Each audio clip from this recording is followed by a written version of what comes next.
Assalamualaikum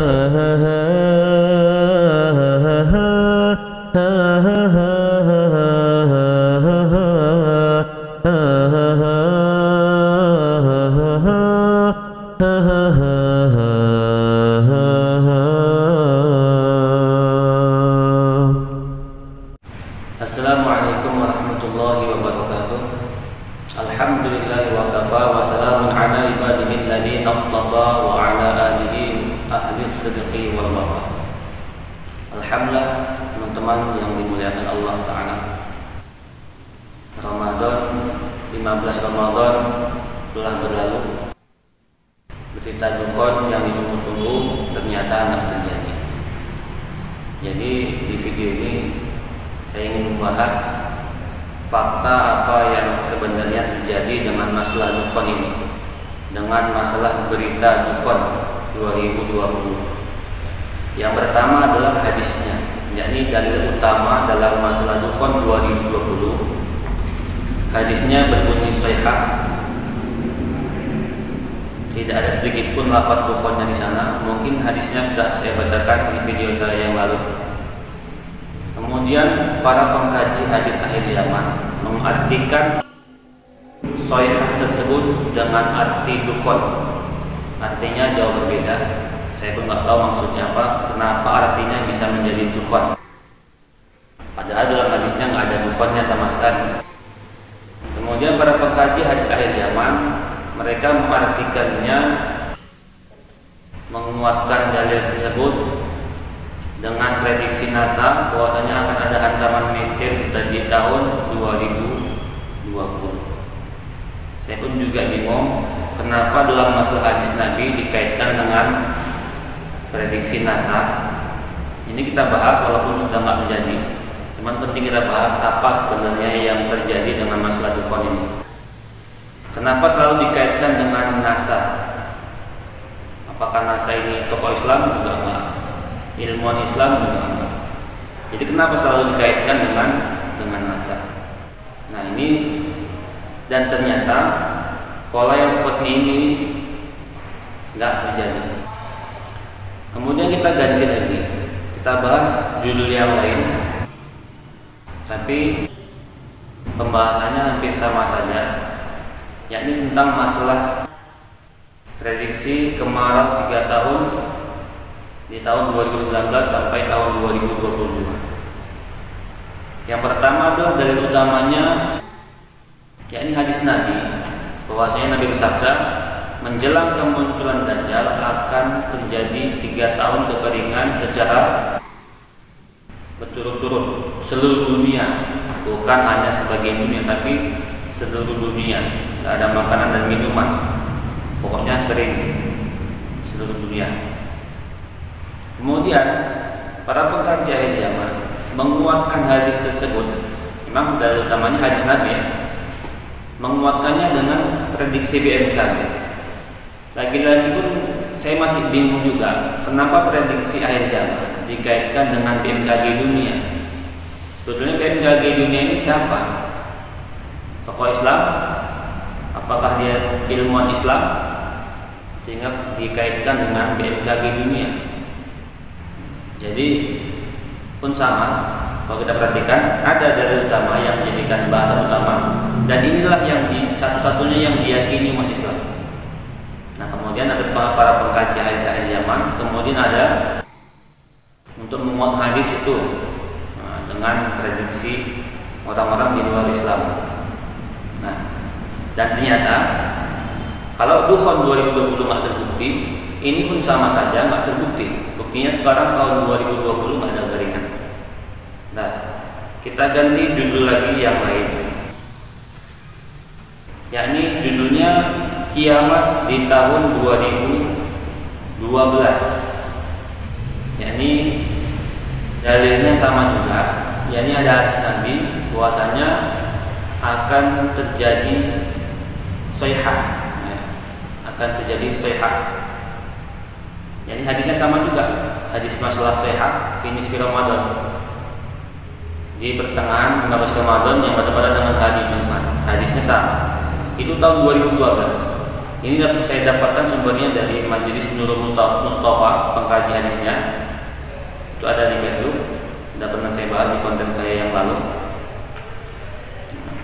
Kemudian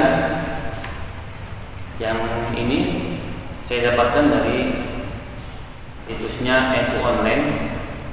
Di sana mereka menyebutkan untuk menguatkan hadis ini ya. Di sana mereka menyebutkan bahwasanya tahun 2012 suku Maya punya tanggal cuma sampai tahun 2012. Tanggalnya mentok sampai segitu. Itu bertanda akan terjadi pergeseran medan magnet bumi. Dan memang ada bukti. Yang kita bahas ini kan sesuatu yang ada bukti. Cuma kita perlu tahu apa sebetulnya yang terjadi.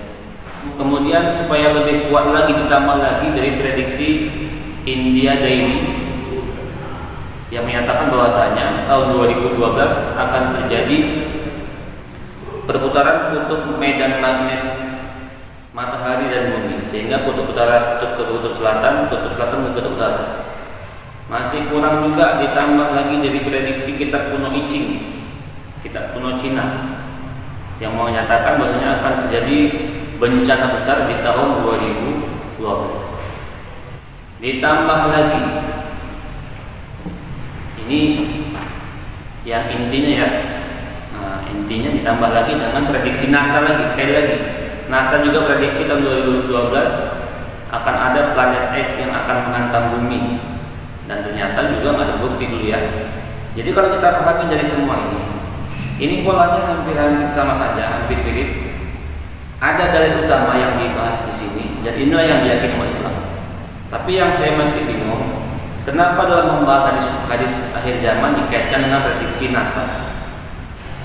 Yang masalahnya, kenapa ketika terjadi 15 Ramadan bertepatan dengan hari Jumat, itu kan berlaku setiap 8 tahun sekali.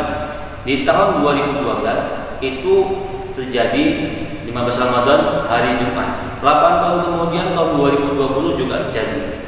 Tahun 2028 juga 15 Ramadan bertepatan dengan hari Jumat. Nah, di saat yang sama NASA juga memprediksi akan terjadi hantaman meteor di tahun 2020. Kok bertepatan tahunnya sama? Sehingga orang yakin, oh ada hadisnya, memang hari Jumat. Kemudian ada juga ternyata rupanya NASA yang menyatakan bahwasanya akan terjadi hantaman meteor di tahun 2020. Maka inilah yang perlu kita pertanyakan, kenapa seperti ini. Kemudian hadis Nabi menyatakan 3 tahun sebelum kemunculan Dajjal akan terjadi kekeringan. Nah, di saat yang sama BMKG dunia menyatakan kemarau 3 tahun seluruh dunia. Kemarau ekstrim seluruh dunia 3 tahun. Kok sama-sama 3 tahun? Kenapa BMKG dunia nggak menyatakan 4 tahun atau 2 tahun sehingga orang nggak salah paham, sehingga orang nggak mencocokkan dengan hadis Nabi? Atau kenapa NASA nggak memprediksi akan terjadi hantaman meteor itu jangan tahun 2020, 2019 atau tahun 2021 sehingga orang nggak salah paham?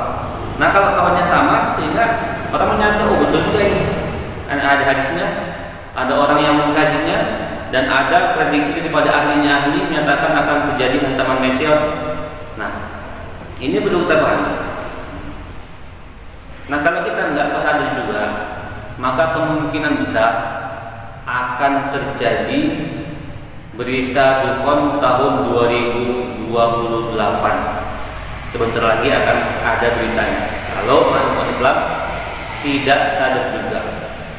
Jadi kita pahami polanya ya. Ada dalil utamanya, ada pengkajinya, dan ada ahlinya. Kemudian di sini ada netizen lah ya, yang menyatakan, Pak Ustadz, bukankah hadis itu palsu? Ya. Kemudian ada lagi yang menyatakan, mudah-mudahan hadisnya lemah. Amin ya. Jadi hadisnya mudah-mudahan lemah. Jadi kemudian ada lagi yang mengatakan udah lewat Jumat pertengahannya, jadi nggak sahih. Jadi sahih nggak sahih itu bukan masalah terbukti atau tidaknya. Sahih nggak sahih itu hanya masalah perawinya. Tapi inilah efeknya. Akhirnya apa? Dengan adanya berita seperti ini, akhirnya orang banyak yang meragukan hadis Nabi. Inilah yang perlu kita khawatirkan. Jangan sampai berita ini kita termakan dengan berita ini, sehingga ketika nggak terbukti, maka yang aman, paling aman ya, yang paling aman ini dia nggak tersentuh sama sekali. Tapi yang disalahkan hadis Nabi, orang semakin nggak yakin dengan hadis Nabi. Ini yang dikhawatirkan. Nah, oleh karena itu, ini hanya sebagai penjelasan. Jangan sampai berita seperti ini muncul lagi di tahun 2028. Jadi mungkin cukup demikian saja penyampaian dari saya. Mudah-mudahan ada manfaatnya untuk kita semua. Wassalamualaikum warahmatullahi wabarakatuh.